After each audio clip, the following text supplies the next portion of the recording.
안녕하십니까? 인생이라는 긴 여정 속에서 우리는 때로 예기치 못한 폭풍우를 만나곤 합니다.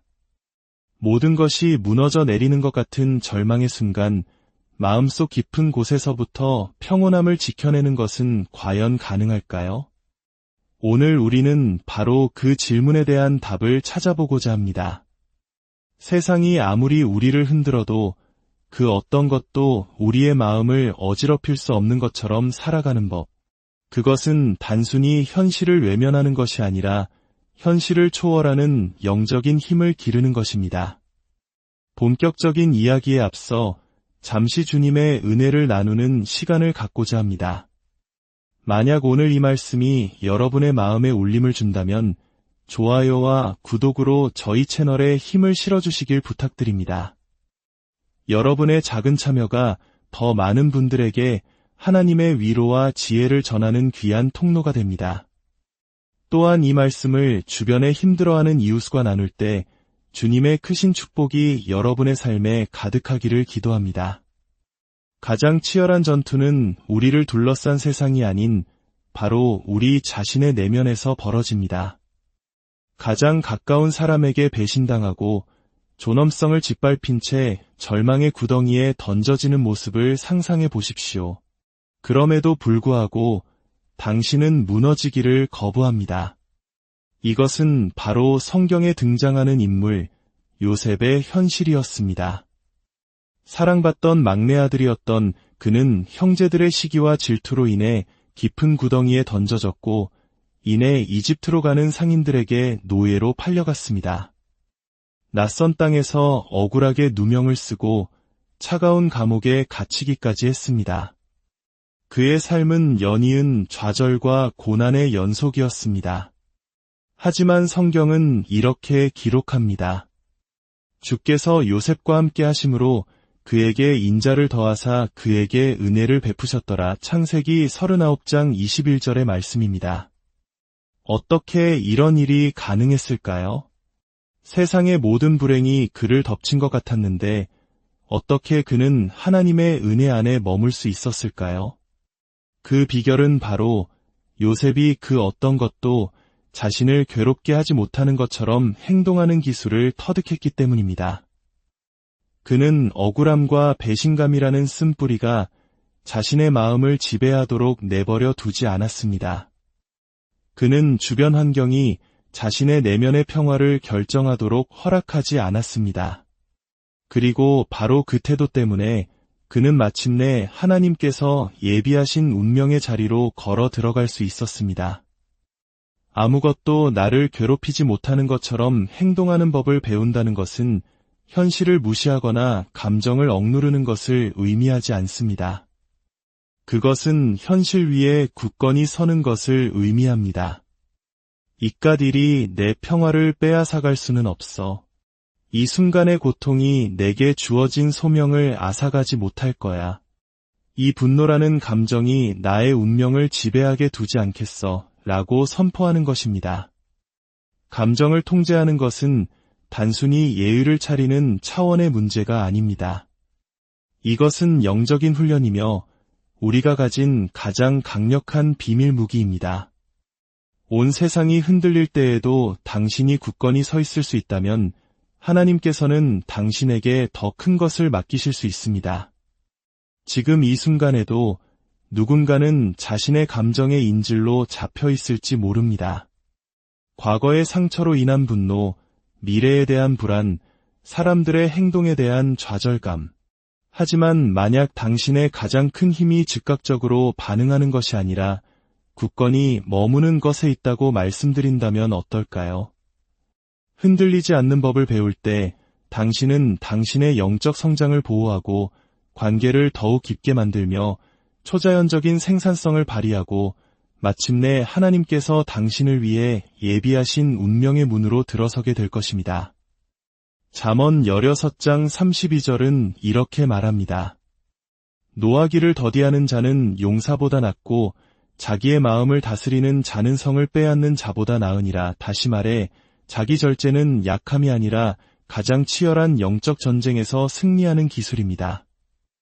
그렇다면 오늘 우리가 마주해야 할 핵심 질문은 이것입니다. 모든 것이 우리를 괴롭힐 때조차 어떻게 아무것도 우리를 괴롭히지 않는 것처럼 행동할 수 있을까요? 폭풍 속에서 어떻게 평화를 품고 역경 속에서 어떻게 미소를 지으며 시련 앞에서 어떻게 당당하게 걸을 수 있을까요? 지금부터 우리는 요셉처럼 걷고 예수님처럼 굳건히 서며 당신이 본래 창조된 모습, 즉 감정적으로 흔들리지 않는 하나님의 자녀로 살아갈 수 있도록 돕는 성경적 원리와 실제적인 도구들을 하나씩 살펴보겠습니다. 먼저 내면의 평화가 가진 힘을 이해하는 것부터 시작하겠습니다. 거센 폭풍우 속에서 평화롭게 잠든 사람을 본 적이 있으신가요? 번개가 치고 천둥이 울리며 바람이 모든 것을 뒤흔드는 그 순간에도 마치 별이 쏟아지는 조용한 밤처럼 깊이 잠든 사람 말입니다. 예수님께서 바로 그러셨습니다. 마가복음 4장은 우리의 걸음을 잠시 멈추게 하는 한순간을 기록하고 있습니다. 제자들은 예수님과 함께 배를 타고 있었는데 갑자기 사나운 폭풍이 몰아쳤습니다. 바람이 맹렬히 불고 파도가 배 안으로 들이쳐 물이 가득 차기 시작했습니다. 제자들은 평생을 바다에서 보낸 노련한 어부들이었습니다. 그런 그들이 두려움에 떨 정도였다면 이것은 보통 폭풍이 아니었을 겁니다. 그때 예수님은 무엇을 하고 계셨을까요? 배의 뒤편에서 베개를 베고 주무시고 계셨습니다. 공포에 질린 제자들은 예수님을 깨우며 소리쳤습니다. 선생님, 우리가 죽게 된 것을 돌보지 아니하시나이까. 그러자 예수님께서는 그 평온한 위엄을 잃지 않으신 채 일어나셔서 바람을 꾸짖으시고 바다를 향해 말씀하셨습니다. 잠잠하라, 고요하라. 그러자 즉시 바람이 그치고 바다는 유리처럼 잔잔해졌습니다. 그리고 예수님은 제자들을 향해 물으셨습니다. 어찌하여 이렇게 무서워하느냐? 너희가 어찌 믿음이 없느냐? 이 장면을 마음속에 깊이 새겨보십시오. 단지 기적 그 자체가 아니라 그 기적을 행하신 예수님의 마음 상태를 말입니다. 예수님은 폭풍에 반응하지 않으셨습니다. 그분은 내면의 평화, 즉 외부의 혼돈에 전혀 흔들리지 않는 확신 속에서 폭풍에 대응하셨습니다. 그분은 폭풍 한가운데서 잠들 수 있을 만큼 깊은 신뢰를 가지고 계셨습니다. 그것은 약함이 아니라 진정한 힘입니다. 두려움을 지배하는 권세이며 아버지 하나님에 대한 절대적인 믿음입니다. 이러한 평화는 문제의 부재가 아니라 하나님 안에 거하는 확신의 존재입니다. 폭풍은 반드시 옵니다. 예수님은 우리에게 잔잔한 바다를 약속하지 않으셨습니다. 하지만 그분은 우리와 함께 하시겠다고 약속하셨습니다. 그리고 바로 그 사실이 모든 것을 바꾸어 놓습니다. 이사야 26장 3절은 말합니다. 주께서 심지가 견고한 자를 평강하고 평강하도록 지키시리니 이는 그가 주를 신뢰함이니이다. 이 말씀은 주변이 조용할 때 평강을 지켜주시겠다고 하지 않습니다. 당신의 마음이 주님께 고정되어 있을 때 평강을 지켜주시겠다고 약속합니다. 그것은 외부의 조건이 아니라 내면의 초점에 달려 있습니다. 당신의 마음이 하나님이라는 다에 단단히 연결되어 있다면 바람이 불어도 당신은 부러지지 않을 것입니다. 파도가 몰아쳐도 당신은 가라앉지 않을 것입니다. 왜냐하면 당신은 혼돈에 반응하는 것이 아니라 고요한 중심에서부터 대응하고 있기 때문입니다. 당신은 자신의 힘으로 모든 것을 해결하려 애쓰는 대신 믿음 안에 굳건히 서 있기 때문입니다. 최근 역사상 가장 어두웠던 경제위기 시절, 믿음으로 잘 알려진 한 기업가가 있었습니다. 주변의 회사들이 줄줄이 무너지고 직원들이 미래를 두려워할 때 그는 직원들을 모아 차분하게 그들을 안심시켰습니다. 빈말이 아니었습니다. 그의 얼굴에는 눈에 보이는 평화가 깃들어 있었습니다. 그는 이렇게 말했습니다. 우리는 미래가 어떻게 될지 알 수 없지만 그 미래를 손에 쥐고 계신 분이 누구인지는 알고 있습니다. 그는 단지 말로만 그치지 않고 삶으로 살아냈습니다. 다른 이들이 공포에 질려 섣부른 결정을 내릴 때 그는 신중하게 생각했습니다. 다른 이들이 서두를 때 그는 기도했습니다. 다른 이들이 편법을 쓸 때 그는 정직함을 지켰습니다. 그리고 마침내 그의 회사는 위기에서 살아남았을 뿐만 아니라 이전보다 더욱 강해졌습니다. 이것이 바로 내면의 평화가 가진 힘입니다. 평화는 폭풍을 없애지 않습니다. 하지만 폭풍을 헤쳐나가는 당신의 방식을 완전히 바꾸어 놓습니다. 그래서 당신에게 묻고 싶습니다. 당신은 지금 어떤 폭풍 속에 있습니까? 무엇이 당신의 평화를 위협하고 있습니까? 재정적인 압박입니까? 가족 간의 갈등입니까? 건강이나 미래에 대한 두려움입니까? 그것이 무엇이든 이것 하나만은 기억하십시오. 예수님께서는 여전히 당신의 배 안에 계십니다. 그리고 그분은 결코 당황하지 않으십니다. 그분은 안절부절 못하지도 차선책을 찾지도 않으십니다. 그분 자신이 바로 평화이십니다. 당신은 두려움으로 반응할 필요가 없습니다. 당신은 믿음으로 대응할 수 있습니다. 오늘 우리가 실천해야 할 행동은 이것입니다. 반응을 멈추고 대응을 시작하십시오. 당신 자신을 평화에 단단히 고정시키십시오. 어떻게 하냐고요? 당신의 마음을 뉴스나 청구서 또는 만약에라는 걱정에 두지 말고 오직 그분께 고정시키십시오.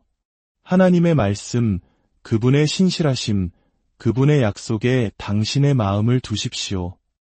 예수님께서 폭풍을 잠재우신 것은 제자들에게 깊은 인상을 남기기 위함이 아니었습니다. 그분은 더 깊은 진리를 드러내기 위함이었습니다. 평화는 환경에서 발견되는 것이 아니라 그분 안에서 발견된다는 진리 말입니다. 그분은 단지 바다를 잠잠하게 하신 것이 아니라 제자들의 내면에 있던 폭풍, 즉 그들의 두려움과 불신, 그리고 하나님의 아들이 함께 계시다는 사실을 잊어버린 그들의 마음을 드러내셨습니다.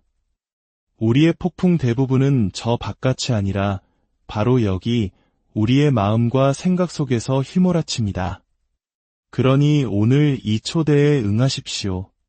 폭풍이 당신의 존재 상태를 결정하도록 내버려 두지 마십시오. 당신의 평화를 문제에 넘겨주지 마십시오. 당신의 자리를 굳건히 지키십시오. 예수님처럼 걸으십시오. 세상이 공포에 떨라고 말할 때 잠을 청하고 세상이 두려움을 말할 때 평화를 선포하십시오. 그리고 가장 중요한 것은 당신을 완전한 평화 가운데 지키시는 그분과 항상 연결되어 있는 것입니다. 평화는 수동적인 상태가 아닙니다. 그것은 하나님께 뿌리내린 결단이자 훈련이며 마음가짐입니다. 세상이 당신의 평온함을 보고 의아해하게 하십시오. 당신이 파도를 무시해서가 아니라 그 파도를 명령하시는 분을 알고 있기 때문이라는 것을 그들이 보게 하십시오. 당신의 삶이 이사야 26장 3절에 살아있는 증거가 되게 하십시오. 혼돈 속에서도 평화가 가능하다는 것을 보여주는 거러 다니는 증인이 되십시오. 왜냐하면 당신은 혼자가 아니며 폭풍이 아닌 평화가 최종적인 승리를 거둘 것이기 때문입니다. 이제 자기 훈련을 통해 감정을 다스리는 법에 대해 더 깊이 탐구해 보겠습니다. 순간의 감정에 휩쓸려 내뱉고는 이내 후회했던 말이 있습니까? 분노나 좌절감이 치밀어 오르는 그 찰나의 순간 마치 통제할 수 없는 폭풍처럼 느껴질 수 있습니다. 하지만 감정을 다스리는 것이 감정을 억누르는 것이 아니라 훈련시키는 것이라고 말씀드린다면 어떨까요? 진정한 감정 통제는 느끼지 않는 척하는 것에서 오는 것이 아니라 즉각적으로 반응하는 대신 신중하게 대응하도록 마음을 훈련시키는 데서 비롯됩니다. 사도 바울은 고린도전서 15장 31절에서 강력한 고백을 합니다. 나는 날마다 죽노라. 언뜻 들으면 극단적이거나 심지어 병적으로 들릴 수도 있습니다. 하지만 바울은 육체적인 죽음을 말한 것이 아니었습니다. 그는 내려놓음에 대해 말하고 있었습니다. 자신의 육체, 충동, 감정을 하나님의 권위 아래 두기로 하는 의도적이고 매일매일의 결단에 대해 말한 것입니다. 매일 바울은 감정보다 소명을 선택했습니다. 이것이 바로 자기 훈련의 모습입니다. 자기 훈련은 기쁨을 부정하는 것이 아니라 자신을 소명에 맞추는 것입니다. 일시적인 감정 때문에 나의 영원한 소명이 탈선하도록 내버려 두지 않겠다고 말하는 것입니다. 이것이 바로 힘이고 성숙이며 지혜입니다. 잠언 29장 11절은 이렇게 말합니다. 어리석은 자는 자기의 노를 다 드러내어도 지혜로운 자는 그것을 마침내 그치게 하느니라. 이것은 당신이 분노, 슬픔, 실망을 느끼지 않는다는 의미가 아닙니다. 그러한 감정이 당신의 결정을 좌우하도록 내버려 두지 않는다는 뜻입니다. 당신은 멈추는 법을 배우고 숨을 고르는 법을 배우며 행동하기 전에 한 걸음 물러서는 법을 배우게 됩니다. 제가 잠시 멈춤이라고 부르는 간단한 연습 방법이 있습니다. 당신을 자극하는 무언가, 모욕적인 말이나 불쾌한 상황에 반응하기 전에 잠시 멈추십시오. 속으로 5을 세어보세요. 조용히 기도하십시오. 그리고 스스로에게 물어보십시오. 이것이 나의 평화를 희생할 가치가 있는가? 이 행동이 하나님께 영광을 돌리는가? 나는 지금 감정적으로 반응하는가?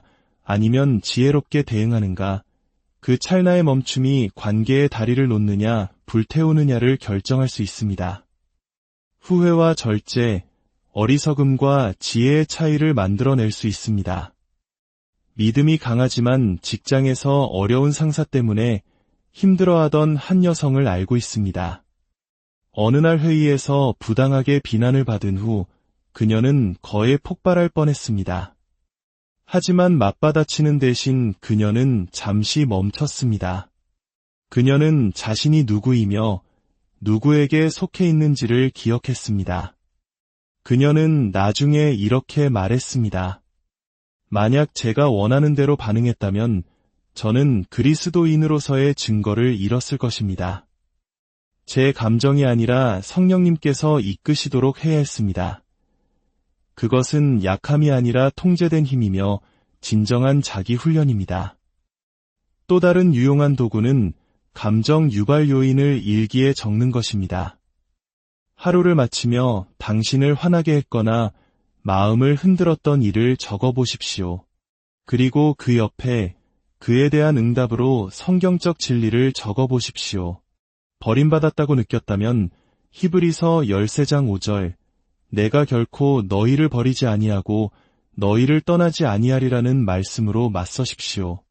벅차다고 느꼈다면 마태복음 11장 28절 수고하고 무거운 짐진 자들아 다 내게로 오라 내가 너희를 쉬게 하리라는 말씀으로 응답하십시오. 시간이 지남에 따라 당신은 상처가 아닌 말씀으로 생각하도록 당신의 마음을 훈련시키기 시작할 것입니다. 감정은 적이 아닙니다. 감정은 지시자가 아니라 지표입니다. 무언가 일어나고 있음을 알려주지만 다음에 일어날 일을 결정할 권리는 없습니다. 바로 그 지점에서 자기 훈련이 개입합니다. 바울이 나는 날마다 죽노라고 말할 수 있었다면 우리도 할 수 있습니다. 항상 옳아야 한다는 필요에 대해 죽고 맞받아쳐야 한다는 충동에 대해 죽고 보복하고 싶은 욕망에 대해 죽을 수 있습니다.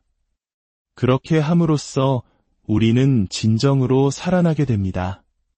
하나님의 뜻에 따라 명료함과 평화 속에서 살게 되는 것입니다. 세상은 모든 것을 표현하고 쏟아내고 느끼는 대로 즉시 말하라고 합니다. 하지만 경건한 지혜는 참으라고 말합니다. 당신이 약해서가 아니라 당신이 진리에 깊이 뿌리내리고 있기 때문입니다. 육신이 아닌 성령의 인도함을 받기 때문입니다. 당신의 미래가 순간에 통제되지 않은 감정에 의해 탈취당하기에는 너무나도 중요하다는 것을 알기 때문입니다. 감정을 다스리는 것은 하룻밤 사이에 이루어지지 않습니다. 한 번의 선택, 한 번의 멈춤, 한 번의 내려놓음이 쌓여 이루어집니다. 하지만 연습할수록 더욱 자연스러워지고 당신의 삶은 더욱 강력해질 것입니다. 혼돈이나 기분 변화, 상처에 좌우되는 삶이 아니라 중심이 잡히고 굳건하며 강인한 삶을 살게 될 것입니다. 이번에는 다른 사람이 당신의 평화를 통제하지 못하게 하는 법에 대해 이야기해 보겠습니다. 누군가가 당신의 모든 신경을 건드리고 비난하고 공격하며 당신의 진심을 오해해서 폭발 직전까지 간 적이 있습니까? 누군가의 말이나 행동이 당신의 평화를 향해 날아오는 화살처럼 느껴지는 그 순간 말입니다. 하지만 여기 진리가 있습니다. 사람에게 의존하는 평화는 진정한 평화가 아닙니다. 그것은 연기에 불과합니다. 하나님께서는 우리를 사람들을 위한 연기자로 부르신 적이 없습니다. 그분은 우리를 그분의 평화 속에서 걷도록 부르셨습니다. 이에 대한 가장 강력한 예는 사무엘하 16장에 나옵니다. 기름 부음 받은 왕 다윗은 자신의 아들 압살롬에게 쫓겨 도망치는 신세였습니다. 그 고통만으로도 벅찬데 시므이라는 사람이 나타나 그에게 돌을 던지고 저주를 퍼부었습니다. 다윗은 당장 그를 처단할 수 있었습니다. 그의 부하 중 한 명이 즉시 시므이의 목을 베겠다고 나섰지만 다윗은 아니라고 말했습니다. 그는 보복으로 응수하지 않기로 선택했습니다. 그는 말했습니다. 그가 저주하게 버려두어라. 혹시 주께서 나의 이 고통을 보시고 오늘 그가 하는 저주 대신에 선으로 내게 갚아주실지 누가 알겠느냐. 이것은 깊은 통찰입니다. 다윗은 반격할 모든 권리가 있었지만 그는 강력한 진리를 이해하고 있었습니다. 모든 공격이 당신의 반응을 받을 가치가 있는 것은 아니라는 사실입니다. 다윗은 도발 앞에서 감정을 통제하는 아주 드물지만 강력한 모습을 보여주었습니다. 그것은 약함이 아니라 지혜입니다. 사람들이 당신의 반응을 통제할 때 그들은 당신의 평화를 통제하는 것입니다. 그리고 당신의 평화는 다른 사람들의 의견이나 소동에 내어주기에는 너무나도 귀한 것입니다. 로마서 12장은 이에 대해 직접적으로 말합니다. 아무에게도 악을 악으로 갚지 말고 내 원수가 줄이거든 먹이고 악에게 지지 말고 선으로 악을 이기라. 이것은 그저 달콤한 감상적인 말이 아닙니다. 이것은 전략입니다. 당신 자신을 잃지 않으면서 승리하는 방법입니다. 주변 사람들이 당신을 흔들려고 할 때 굳건히 서 있는 방법입니다. 저는 이것을 직접 경험했습니다. 맞서 싸우고 자신을 변호하고 내가 옳았다는 것을 증명하고 싶었던 때가 있었습니다. 하지만 하나님께서는 제게 속삭이셨습니다. 그들에게 반응하지 말고 나에게 응답하라. 그때 저는 깨닫기 시작했습니다. 저는 사람들의 감정이라는 열기에 그저 반응하는 온도계가 아닙니다. 저는 온도를 설정하는 온도 조절 장치입니다. 저는 제가 살고 싶은 분위기를 결정하며 저는 평화를 선택합니다. 오늘 당신을 향해 선포하고 싶습니다. 당신은 반응적인 존재가 아니라 대응하는 존재입니다. 당신은 사람들의 문제에 의해 통제되지 않고 하나님의 임재 안에 단단히 고정되어 있습니다. 그리고 그 닿은 비난의 바람이 거세게 불 때에도 굳건히 버텨낼 것입니다. 영적인 성숙함이란 분노를 쏟아내는 사람을 보며 당신의 폭풍이 나의 평온함을 앗아가도록 내버려 두지 않겠다고 말할 수 있는 능력에 있습니다. 왜냐하면 평화는 갈등의 부재에서 발견되는 것이 아니라 하나님의 임재 안에서 발견되기 때문입니다. 당신의 시선이 그분께 고정되어 있을 때 사람들이 당신에 대해 하는 말은 하나님께서 당신 안에 심어두신 것을 흔들 수 없습니다. 예수님께서도 이 모습을 거듭 보여주셨습니다. 그분은 고소하는 자들 앞에서 침묵하셨습니다. 모욕을 모욕으로 갚지 않으셨습니다. 자신의 이름을 변호하는데 에너지를 낭비하지 않으셨습니다. 그분은 자신의 마음을 아버지께 맡기셨습니다. 우리의 구원자께서 그렇게 하실 수 있었다면 우리도 할 수 있습니다. 그러니 다음에 누군가가 당신을 도발하고 그들의 혼돈 속으로 끌어들이려 할 때 심의의 돌을 뒤로하고 걸어갔던 다윗을 기억하십시오. 로마서에 기록된 바울의 권면을 기억하십시오. 그리고 당신이 누구인지를 기억하십시오. 당신은 사람들의 행동을 비추는 거울이 아니라 하나님의 평화를 반사하는 존재입니다. 이제 좌절을 발판으로 바꾸는 법에 대해 알아보겠습니다.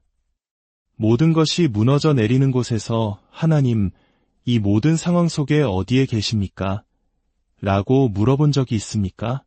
어쩌면 그것은 배신, 거절, 혹은 희망의 숨통을 끊어버릴 만큼 무거운 실패였을지 모릅니다. 좌절은 우리를 잊혀지고, 부서지고, 때로는 벌받는 것처럼 느끼게 만듭니다. 하지만 당신이 좌절이라고 부르는 바로 그것이 당신을 위한 발판이 심어지고 있는 토양이라고 말씀드린다면 어떨까요?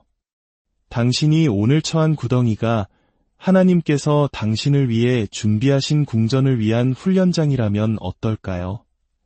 요셉의 이야기로 돌아가 봅시다. 창세기에서 우리는 역사상 가장 강력한 회복력의 이야기 중 하나를 봅니다. 요셉은 단 한 번의 좌절이 아니라 연속적인 좌절에 직면했습니다. 형제들에게 배신당하고 구덩이에 던져지고 물건처럼 팔렸습니다. 보디발의 집에서 상황이 나아지는가 싶더니 억울한 누명을 쓰고 감옥에 갇혔습니다. 하지만 이 모든 상황 속에서도 요셉은 자신의 정직함을 잃지 않았습니다. 쓴뿌리가 자리 잡도록 내버려 두지 않았습니다. 환경이 자신의 정체성을 바꾸도록 허락하지 않았습니다. 그는 충실했고 섬겼으며 하나님을 향한 부드러운 마음을 지켰습니다. 그리고 하나님의 완벽한 때에 어떤 일이 일어났는지 아십니까? 요셉은 단 하루 만에 감옥에서 궁전으로, 죄수에서 총리로 격상되었습니다. 그가 자신의 자리를 위해 싸웠기 때문이 아니라 인내의 시험을 통과했기 때문입니다.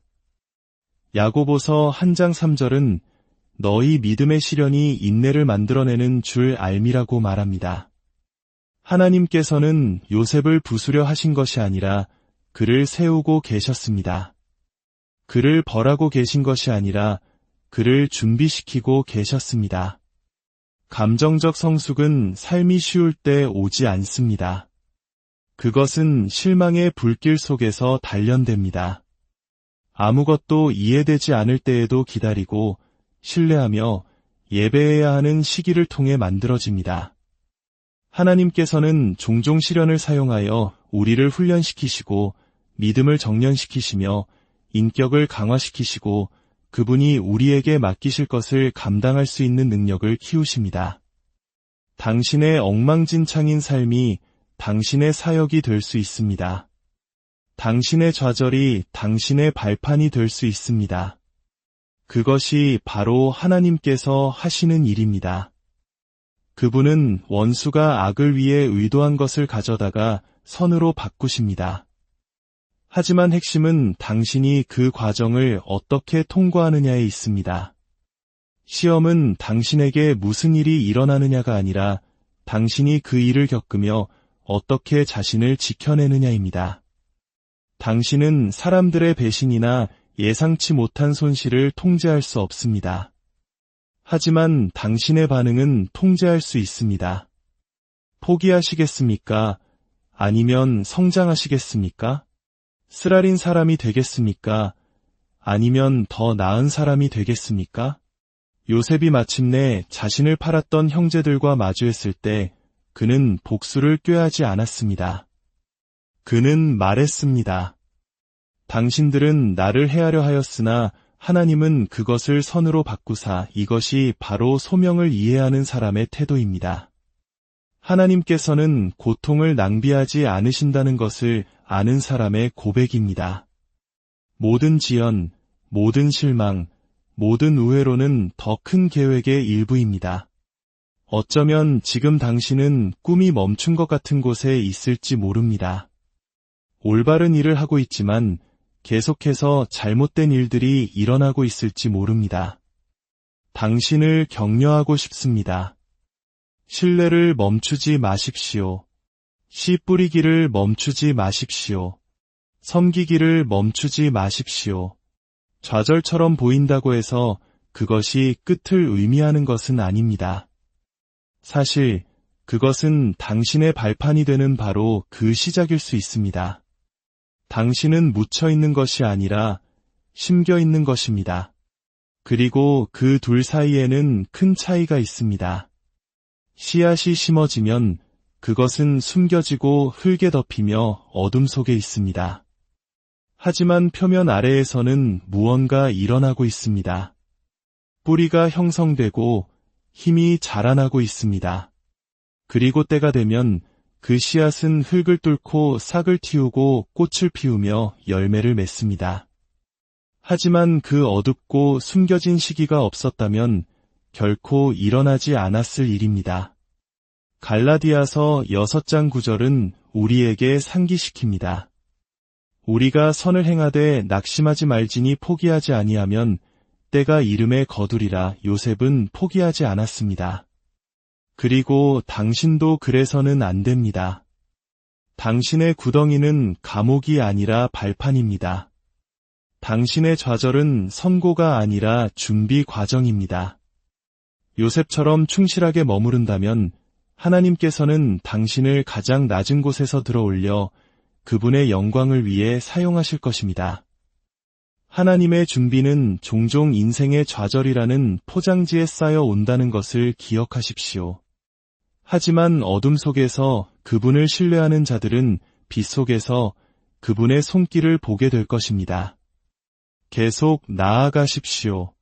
당신은 상상할 수 있는 것보다 더 위대한 것을 위해 준비되고 있습니다.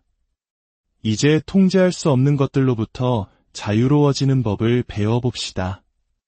모든 결과를 통제하려는 노력 때문에 지쳐본 적이 있습니까? 그것은 지치는 일입니다. 잠자리에 들어도 마음은 여전히 쌩쌩 돌아갑니다. 하지만 당신의 영혼을 자유롭게 할 수 있는 강력한 진리가 있습니다. 모든 것이 당신의 반응을 받을 가치가 있는 것은 아닙니다. 그것은 약함이 아니라 지혜이며 영적 성숙입니다. 예수님께서는 재판을 받으시는 동안 이를 분명히 보여주셨습니다. 거짓 고발과 뒤틀린 진실, 악의적인 공격이 난무했지만 성경은 그가 아무 대답도 하지 않으셨다고 기록합니다. 총독이 크게 놀랄 정도였습니다. 생각해 보십시오. 완전히 무죄하셨던 유일한 분이 자신을 변호하지 않으셨습니다. 왜일까요? 그분은 아버지의 뜻 안에서 안전하셨기 때문입니다. 그분은 자신이 누구이며 무엇을 위해 보내졌는지를 아셨습니다.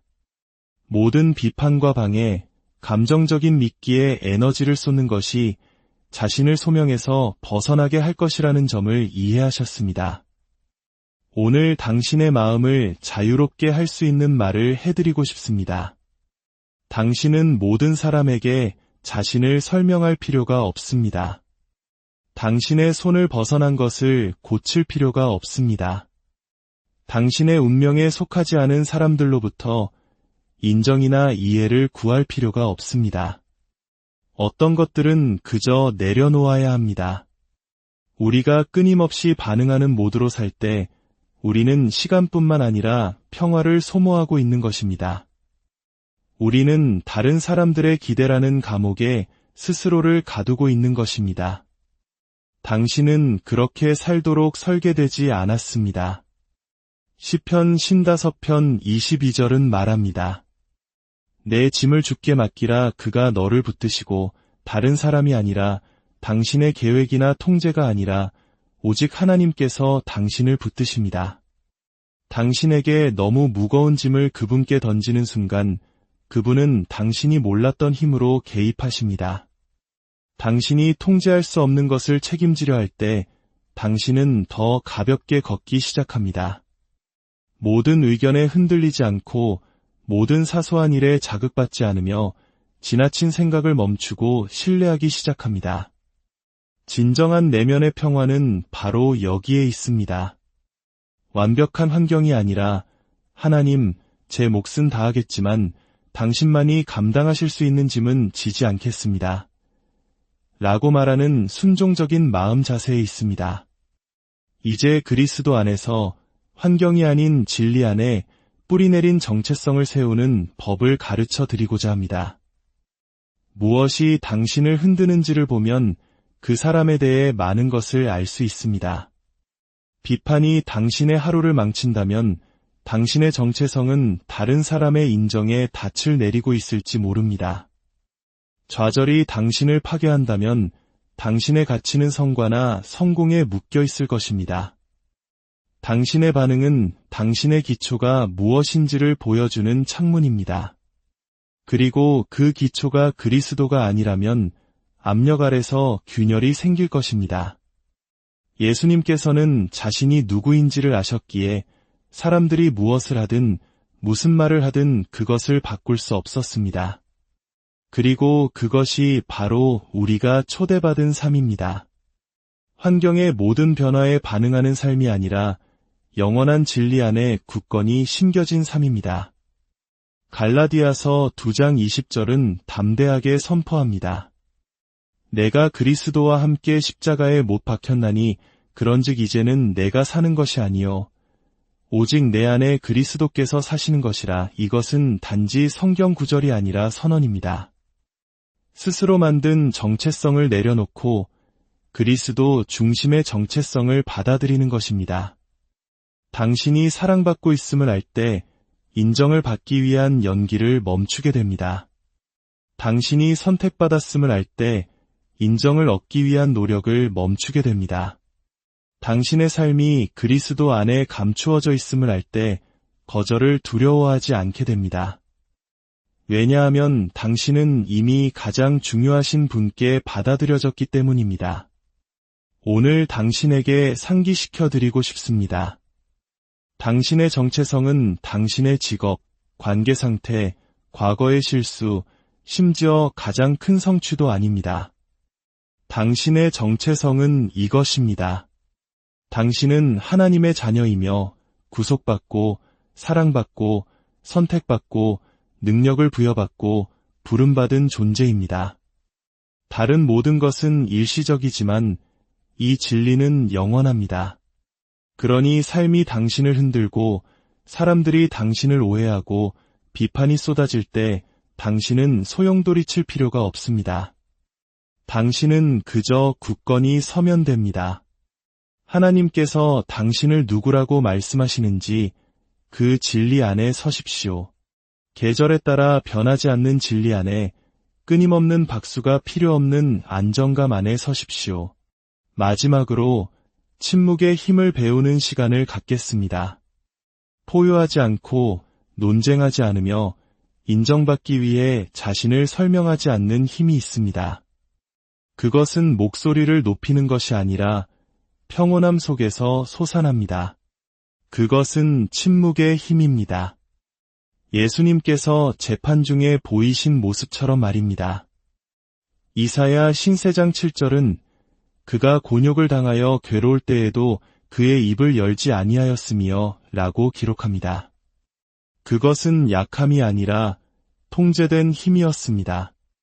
평정심으로 감싼 자신감이었습니다. 시편 46편 10절은 속삭입니다. 너희는 가만히 있어 내가 하나님됨을 알지어다.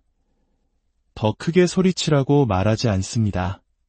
당신의 주장을 증명하라고 말하지 않습니다.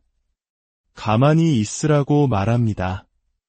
왜냐하면 당신이 진정으로 당신의 하나님이 누구이신지를 알 때 당신은 당신의 이미지를 보호하기 위해 당황하지 않기 때문입니다. 모든 전투가 말로 싸워야 하는 것은 아닙니다. 어떤 전투는 당신 영혼의 고요함으로 승리합니다. 사랑하는 여러분, 당신 안에는 힘이 있습니다. 두려워하는 영이 아니라 능력과 사랑과 절제하는 마음의 영입니다. 그것은 당신이 당신을 둘러싼 폭풍보다 강하다는 것을 의미합니다. 당신의 평화를 상황이나 사람, 혹은 당신 외부의 어떤 것에도 넘겨주는 것을 오늘 멈추십시오.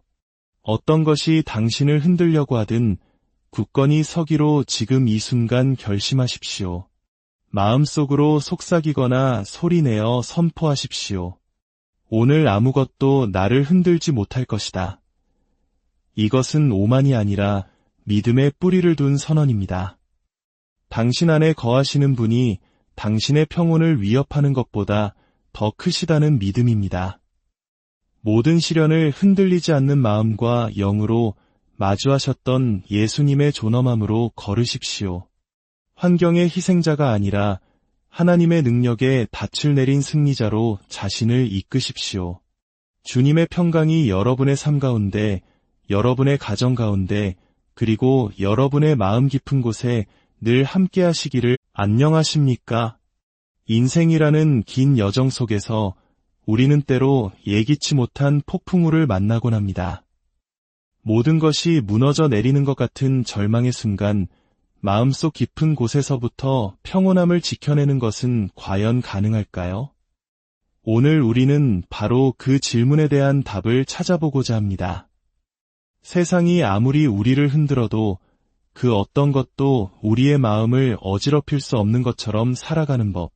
그것은 단순히 현실을 외면하는 것이 아니라 현실을 초월하는 영적인 힘을 기르는 것입니다.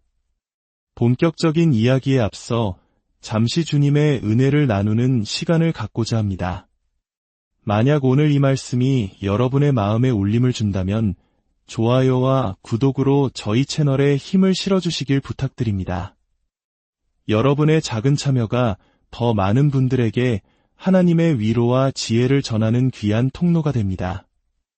또한 이 말씀을 주변에 힘들어하는 이웃과 나눌 때 주님의 크신 축복이 여러분의 삶에 가득하기를 기도합니다. 가장 치열한 전투는 우리를 둘러싼 세상이 아닌 바로 우리 자신의 내면에서 벌어집니다. 가장 가까운 사람에게 배신당하고 존엄성을 짓밟힌 채 절망의 구덩이에 던져지는 모습을 상상해 보십시오. 그럼에도 불구하고 당신은 무너지기를 거부합니다. 이것은 바로 성경에 등장하는 인물 요셉의 현실이었습니다. 사랑받던 막내 아들이었던 그는 형제들의 시기와 질투로 인해 깊은 구덩이에 던져졌고 이내 이집트로 가는 상인들에게 노예로 팔려갔습니다. 낯선 땅에서 억울하게 누명을 쓰고 차가운 감옥에 갇히기까지 했습니다. 그의 삶은 연이은 좌절과 고난의 연속이었습니다. 하지만 성경은 이렇게 기록합니다. 주께서 요셉과 함께 하심으로 그에게 인자를 더하사 그에게 은혜를 베푸셨더라. 창세기 39장 21절의 말씀입니다. 어떻게 이런 일이 가능했을까요? 세상의 모든 불행이 그를 덮친 것 같았는데 어떻게 그는 하나님의 은혜 안에 머물 수 있었을까요? 그 비결은 바로 요셉이 그 어떤 것도 자신을 괴롭게 하지 못하는 것처럼 행동하는 기술을 터득했기 때문입니다. 그는 억울함과 배신감이라는 쓴뿌리가 자신의 마음을 지배하도록 내버려 두지 않았습니다. 그는 주변 환경이 자신의 내면의 평화를 결정하도록 허락하지 않았습니다. 그리고 바로 그 태도 때문에 그는 마침내 하나님께서 예비하신 운명의 자리로 걸어 들어갈 수 있었습니다. 아무것도 나를 괴롭히지 못하는 것처럼 행동하는 법을 배운다는 것은 현실을 무시하거나 감정을 억누르는 것을 의미하지 않습니다. 그것은 현실 위에 굳건히 서는 것을 의미합니다. 이깟 일이 내 평화를 빼앗아갈 수는 없어. 이 순간의 고통이 내게 주어진 소명을 앗아가지 못할 거야. 이 분노라는 감정이 나의 운명을 지배하게 두지 않겠어 라고 선포하는 것입니다. 감정을 통제하는 것은 단순히 예의를 차리는 차원의 문제가 아닙니다. 이것은 영적인 훈련이며 우리가 가진 가장 강력한 비밀 무기입니다. 온 세상이 흔들릴 때에도 당신이 굳건히 서 있을 수 있다면 하나님께서는 당신에게 더 큰 것을 맡기실 수 있습니다. 지금 이 순간에도 누군가는 자신의 감정의 인질로 잡혀 있을지 모릅니다. 과거의 상처로 인한 분노, 미래에 대한 불안, 사람들의 행동에 대한 좌절감. 하지만 만약 당신의 가장 큰 힘이 즉각적으로 반응하는 것이 아니라 굳건히 머무는 것에 있다고 말씀드린다면 어떨까요? 흔들리지 않는 법을 배울 때 당신은 당신의 영적 성장을 보호하고 관계를 더욱 깊게 만들며 초자연적인 생산성을 발휘하고 마침내 하나님께서 당신을 위해 예비하신 운명의 문으로 들어서게 될 것입니다. 잠언 16장 32절은 이렇게 말합니다. 노하기를 더디하는 자는 용사보다 낫고 자기의 마음을 다스리는 자는 성을 빼앗는 자보다 나으니라. 다시 말해 자기 절제는 약함이 아니라 가장 치열한 영적 전쟁에서 승리하는 기술입니다. 그렇다면 오늘 우리가 마주해야 할 핵심 질문은 이것입니다. 모든 것이 우리를 괴롭힐 때조차 어떻게 아무것도 우리를 괴롭히지 않는 것처럼 행동할 수 있을까요? 폭풍 속에서 어떻게 평화를 품고 역경 속에서 어떻게 미소를 지으며 시련 앞에서 어떻게 당당하게 걸을 수 있을까요? 지금부터 우리는 요셉처럼 걷고 예수님처럼 굳건히 서며 당신이 본래 창조된 모습, 즉 감정적으로 흔들리지 않는 하나님의 자녀로 살아갈 수 있도록 돕는 성경적 원리와 실제적인 도구들을 하나씩 살펴보겠습니다. 먼저 내면의 평화가 가진 힘을 이해하는 것부터 시작하겠습니다. 거센 폭풍우 속에서 평화롭게 잠든 사람을 본 적이 있으신가요?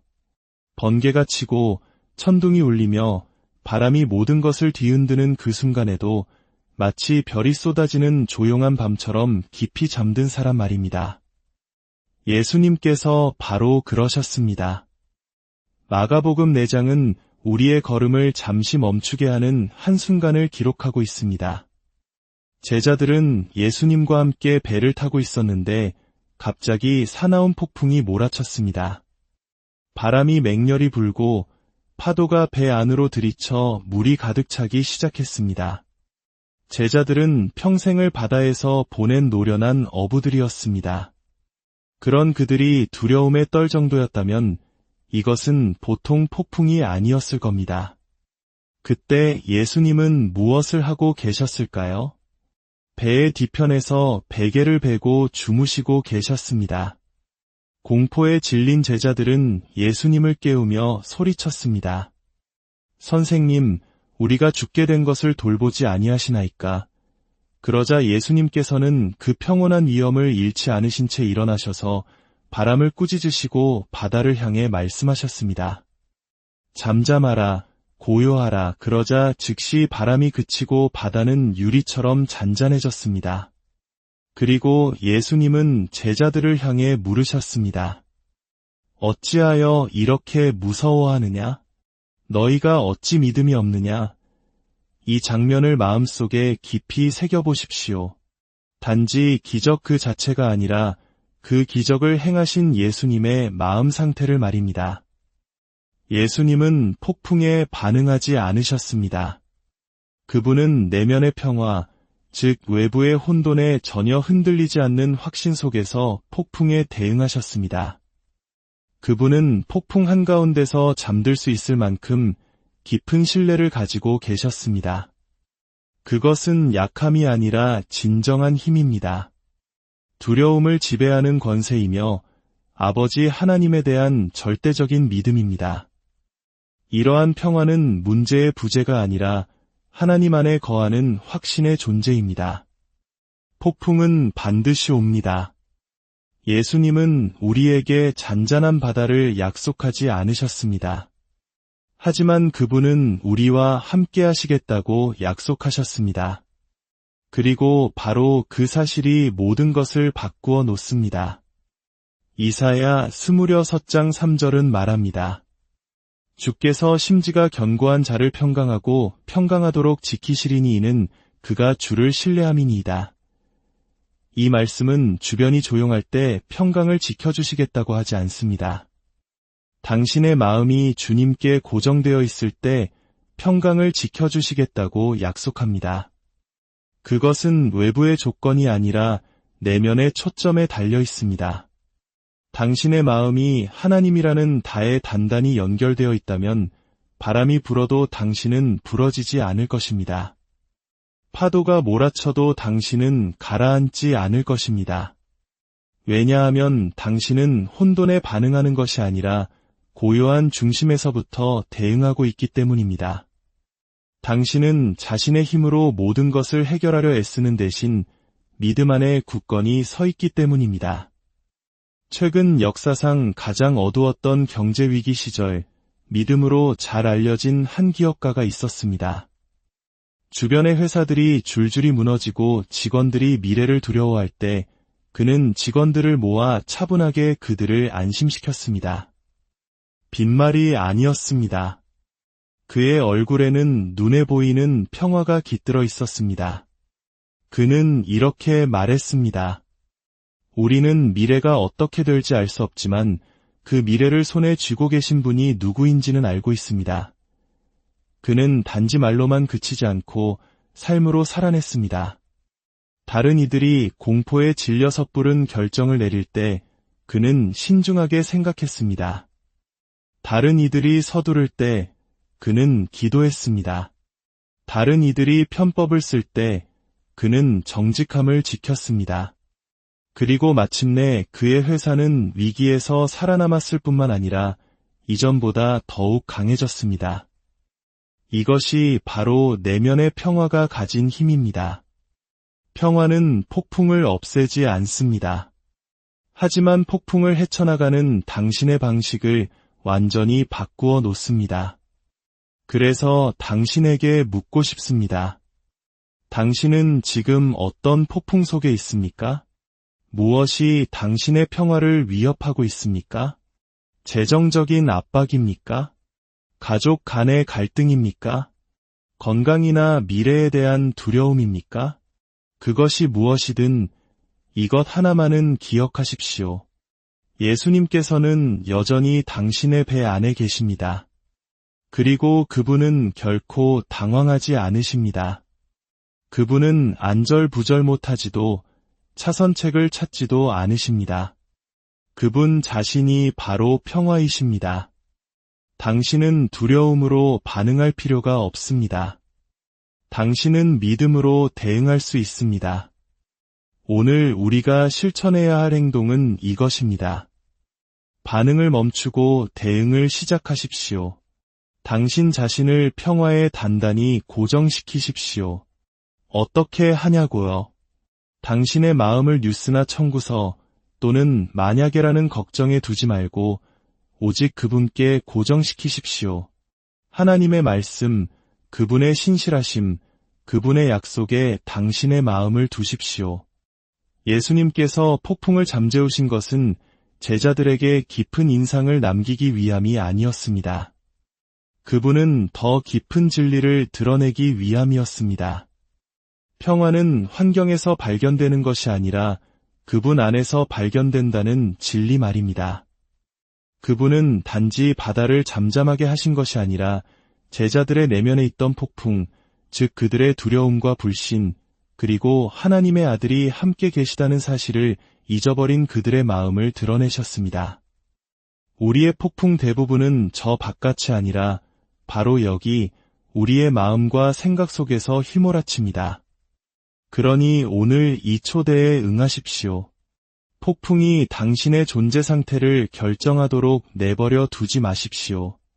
당신의 평화를 문제에 넘겨주지 마십시오. 당신의 자리를 굳건히 지키십시오. 예수님처럼 걸으십시오. 세상이 공포에 떨라고 말할 때 잠을 청하고 세상이 두려움을 말할 때 평화를 선포하십시오. 그리고 가장 중요한 것은 당신을 완전한 평화 가운데 지키시는 그분과 항상 연결되어 있는 것입니다. 평화는 수동적인 상태가 아닙니다. 그것은 하나님께 뿌리내린 결단이자 훈련이며 마음가짐입니다.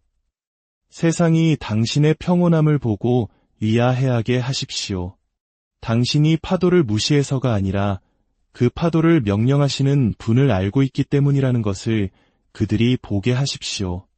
당신의 삶이 이사야 26장 3절에 살아있는 증거가 되게 하십시오. 혼돈 속에서도 평화가 가능하다는 것을 보여주는 거러 다니는 증인이 되십시오. 왜냐하면 당신은 혼자가 아니며 폭풍이 아닌 평화가 최종적인 승리를 거둘 것이기 때문입니다. 이제 자기 훈련을 통해 감정을 다스리는 법에 대해 더 깊이 탐구해 보겠습니다.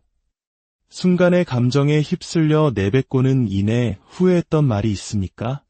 분노나 좌절감이 치밀어 오르는 그 찰나의 순간 마치 통제할 수 없는 폭풍처럼 느껴질 수 있습니다. 하지만 감정을 다스리는 것이 감정을 억누르는 것이 아니라 훈련시키는 것이라고 말씀드린다면 어떨까요? 진정한 감정 통제는 느끼지 않는 척하는 것에서 오는 것이 아니라 즉각적으로 반응하는 대신 신중하게 대응하도록 마음을 훈련시키는 데서 비롯됩니다. 사도 바울은 고린도전서 15장 31절에서 강력한 고백을 합니다. 나는 날마다 죽노라. 언뜻 들으면 극단적이거나 심지어 병적으로 들릴 수도 있습니다. 하지만 바울은 육체적인 죽음을 말한 것이 아니었습니다. 그는 내려놓음에 대해 말하고 있었습니다. 자신의 육체, 충동, 감정을 하나님의 권위 아래 두기로 하는 의도적이고 매일매일의 결단에 대해 말한 것입니다. 매일 바울은 감정보다 소명을 선택했습니다. 이것이 바로 자기 훈련의 모습입니다. 자기 훈련은 기쁨을 부정하는 것이 아니라 자신을 소명에 맞추는 것입니다. 일시적인 감정 때문에 나의 영원한 소명이 탈선하도록 내버려 두지 않겠다고 말하는 것입니다. 이것이 바로 힘이고 성숙이며 지혜입니다. 잠언 29장 11절은 이렇게 말합니다. 어리석은 자는 자기의 노를 다 드러내어도 지혜로운 자는 그것을 마침내 그치게 하느니라. 이것은 당신이 분노, 슬픔, 실망을 느끼지 않는다는 의미가 아닙니다. 그러한 감정이 당신의 결정을 좌우하도록 내버려 두지 않는다는 뜻입니다. 당신은 멈추는 법을 배우고 숨을 고르는 법을 배우며 행동하기 전에 한 걸음 물러서는 법을 배우게 됩니다. 제가 잠시 멈춤이라고 부르는 간단한 연습 방법이 있습니다. 당신을 자극하는 무언가, 모욕적인 말이나 불쾌한 상황에 반응하기 전에 잠시 멈추십시오. 속으로 5을 세어보세요. 조용히 기도하십시오. 그리고 스스로에게 물어보십시오. 이것이 나의 평화를 희생할 가치가 있는가? 이 행동이 하나님께 영광을 돌리는가? 나는 지금 감정적으로 반응하는가? 아니면 지혜롭게 대응하는가? 그 찰나의 멈춤이 관계의 다리를 놓느냐, 불태우느냐를 결정할 수 있습니다. 후회와 절제, 어리석음과 지혜의 차이를 만들어낼 수 있습니다. 믿음이 강하지만 직장에서 어려운 상사 때문에 힘들어하던 한 여성을 알고 있습니다. 어느 날 회의에서 부당하게 비난을 받은 후 그녀는 거에 폭발할 뻔했습니다. 하지만 맞받아치는 대신 그녀는 잠시 멈췄습니다. 그녀는 자신이 누구이며 누구에게 속해 있는지를 기억했습니다. 그녀는 나중에 이렇게 말했습니다. 만약 제가 원하는 대로 반응했다면 저는 그리스도인으로서의 증거를 잃었을 것입니다. 제 감정이 아니라 성령님께서 이끄시도록 해야 했습니다.